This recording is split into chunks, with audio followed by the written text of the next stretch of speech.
പരിശുദ്ധ പരമദിവ്യകാരുണ്യത്തിന് എന്നേരവും ആരാധനയും സ്തുതിയും പുകഴ്ചയും ഉണ്ടായിരിക്കട്ടെ. പരിശുദ്ധ പരമദിവ്യകാരുണ്യത്തിന് എന്നേരവും ആരാധനയും സ്തുതിയും പുകഴ്ചയും ഉണ്ടായിരിക്കട്ടെ.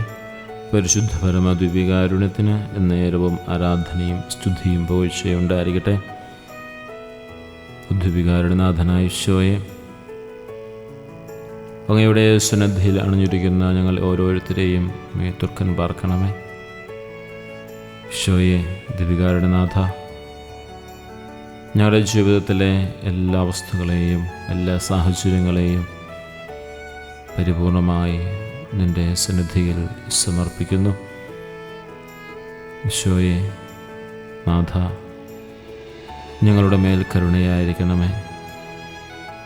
ഞങ്ങളുടെ ജീവിതത്തിൻ്റെ എല്ലാ അവസ്ഥകളെയും എല്ലാ ജീവിത സാഹചര്യങ്ങളെയും ഈശോയെ നിനക്കറിയാമല്ലോ. പ്രിയപ്പെട്ട സഹോദരങ്ങളെ, ഇന്നേ ദിവസം താഴെ സുവിശേഷം 2-ാം അധ്യായം 13-14 വാക്യങ്ങൾ നമുക്ക് ധ്യാന വിഷയമാക്കാം. അവർ പോയി കഴിഞ്ഞപ്പോൾ കർത്താവിൻ്റെ ദൂതൻ സ്വപ്നത്തിൽ ജോസഫിന് പ്രത്യക്ഷപ്പെട്ടു പറഞ്ഞു, ഉണരുക, ശിശുവിനെയും അമ്മയും കൂട്ടി ഈജിപ്തിലേക്ക് പലായനം ചെയ്യുക. ജോസഫ് ഉണർന്ന ശിശുവിനെയും അമ്മയും കൂട്ടി രാത്രിയെ തന്നെ ഈജിപ്തിലേക്ക് പോയി. ദിവ്യകാരുണ്യനാഥനായ ഈശോയെ, അങ്ങയെ സംരക്ഷിക്കാൻ വിശുദ്ധ യോസേപ്പ് പിതാവിനെ നിയോഗിച്ച പിതാവായ ദൈവത്തിന് ഞങ്ങൾ നന്ദി പറയുന്നു. ഭയത്തിൻ്റെയും അനിശ്ചിതത്വത്തിൻ്റെയും നിമിഷങ്ങളിൽ ദൈവഹിതം തിരിച്ചറിയാൻ ജോസഫിന് സാധിച്ചതുപോലെ ഞങ്ങളുടെ ജീവിതത്തിലെ പ്രതിസന്ധികളിൽ ദൈവത്തിൻ്റെ ശബ്ദം കേൾക്കാൻ ഞങ്ങളെ സഹായിക്കണമേ. പ്രിയപ്പെട്ട സഹോദരങ്ങളെ, ഈ നിമിഷം നമ്മുടെ ജീവിതത്തിൽ തീരുമാനങ്ങളെടുക്കാൻ സാധിക്കാതെ വരുന്ന മേഖലകളിൽ, ജീവിതത്തിൻ്റെ പ്രതിസന്ധികളിൽ തീരുമാനമെടുക്കുവാൻ, ദൈവത്തിൻ്റെ ശബ്ദം കേൾക്കുവാൻ നമുക്ക് ഈ നിമിഷം ആഗ്രഹിച്ച് പ്രാർത്ഥിക്കാം. ഉണരുക എന്നുള്ളൊരു വിളി ദൈവം ജോസഫിന് നൽകുന്നത് ജാഗ്രതയായിട്ടാണ്. ദൈവം ജോസഫിനോട് ആവശ്യപ്പെടുന്നത് ഉണരാനാണ്. ആത്മീയമായ ഉറക്കത്തിൽ നിന്നും ഉണർന്ന് ദൈവത്തിൻ്റെ പദ്ധതികൾക്കായി ഒരുങ്ങേണ്ട കാലമാണ് ഈ കാലമെന്ന് നമുക്ക് പ്രത്യേകമായിട്ട് ഓർക്കാം. ദൈവത്തിൻ്റെ പദ്ധതികൾക്കായി നാം ഒരുങ്ങണം.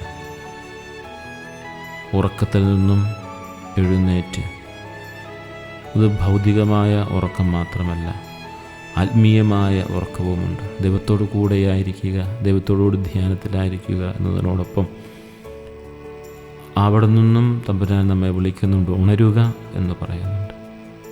നമ്മുടെ ജീവിതത്തിലെ അലസതകൾ വെടിഞ്ഞ് ഈശോയ്ക്കായി ഉണർന്നിരിക്കാൻ നമുക്ക് സാധിക്കുന്നുണ്ടോ?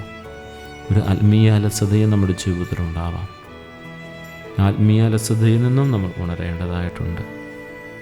ഇവിടെ ജോസഫ് ആത്മീയ അലസതയിലായിരുന്നു എന്ന് വിവക്ഷിക്കുന്നില്ല എങ്കിൽ പോലും പലപ്പോഴും നമ്മൾ ആത്മീയ തലത്തിൽ അലസരാവാറുണ്ട്.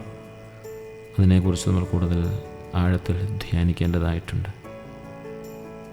ഒരു രാത്രിയിലെ യാത്ര എന്ന് പറയുന്നത് അത് അചഞ്ചലമായൊരു വിശ്വാസം ആവശ്യമുള്ള കാര്യമാണ്. തമ്പുരാൻ ഇപ്പോൾ പുറപ്പെടാൻ പറയുന്നു. ആ നിമിഷം തന്നെ ജോസഫ് പുറപ്പെടുകയാണ്. നേരം വെളുക്കുന്നതുവരെ കാത്തു നിൽക്കുന്നില്ല ജോസഫ്. ആ രാത്രിയെ തന്നെ പുറപ്പെട്ടു എന്നാണ് കാണുന്നത്. വഴികൾ വ്യക്തമല്ലാതിരുന്നിട്ടും ദൈവത്തിൻ്റെ വാക്ക് വിശ്വസിച്ച് അവൻ ഇറങ്ങിത്തിരിക്കുകയാണ്. നമ്മുടെ ജീവിതത്തിൽ ഇരുളടഞ്ഞ നിമിഷങ്ങളിൽ പരാതിപ്പെടാതെ ദൈവത്തിൽ വിശ്വസിച്ച് മുന്നോട്ട് പോകുവാൻ വിശുദ്ധ ജോസഫ് നമുക്ക് മാതൃകയാവുകയാണ്.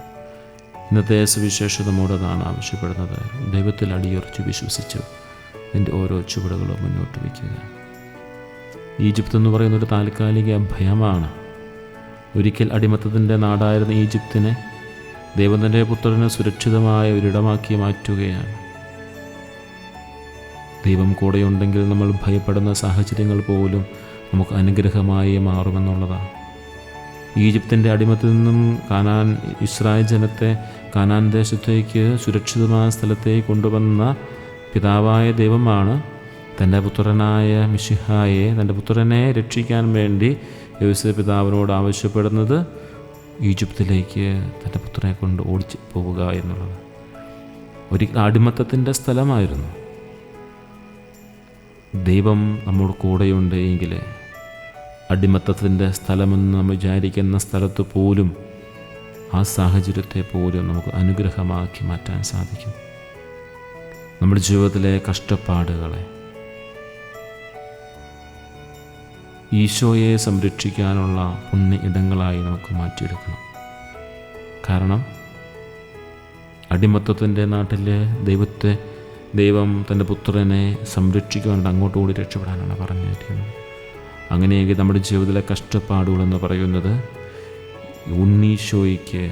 ഈശോയ്ക്ക് വസിക്കുവാനുള്ള, സുരക്ഷിതമായി വസിക്കുവാനുള്ള ഇടങ്ങളാണ്.